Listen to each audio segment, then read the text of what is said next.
Pendant la Seconde Guerre mondiale, de nombreux jeunes Européens se sont courageusement levés pour s'opposer au régime totalitaire du nazisme et du fascisme. Par leur engagement et leur détermination, ils ont affronté des dangers immenses, souvent au prix de leur propre vie, afin d'empêcher que le continent ne sombre dans le chaos et ne soit asservi par des dictateurs sanguinaires. Ces sacrifices héroïques ont permis de préserver les valeurs fondamentales de liberté, de justice et de dignité humaine. C'est grâce à leur lutte acharnée que s'est forgée une Europe nouvelle, une nation européenne libre, unie et prospère, œuvrant pour le bien-être et la sécurité de tous ses citoyens.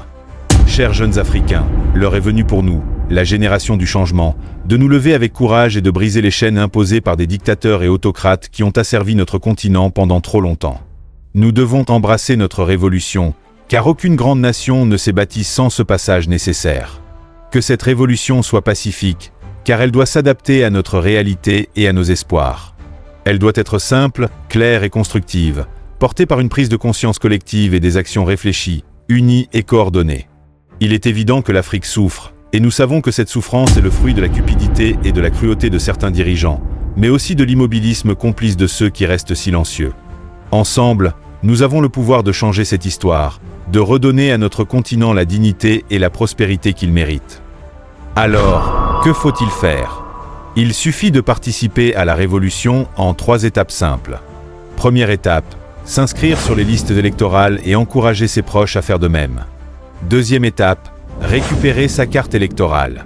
Troisième étape, voter et surveiller son vote. Ne pas participer à la vie politique, c'est être complice, de manière active et dangereuse, de la mauvaise gouvernance de nos dirigeants. Prenez vos responsabilités, car votre voix compte. Elle peut mettre fin à la misère, à la pauvreté, aux frustrations, aux injustices, à la corruption et aux morts inutiles. À l'inverse, votre inaction les nourrit.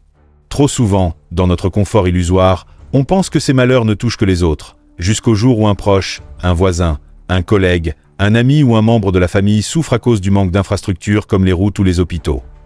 Chers jeunes, il est grand temps d'agir. Ne laissons plus les discours politiciens nous endormir. Écoutons plutôt la voix de notre souffrance et de notre misère. Que notre situation guide enfin nos choix politiques. Que diras-tu à tes descendants ? Que tu as été complice ou que tu as participé à la révolution ? Le destin de la nation africaine est entre nos mains.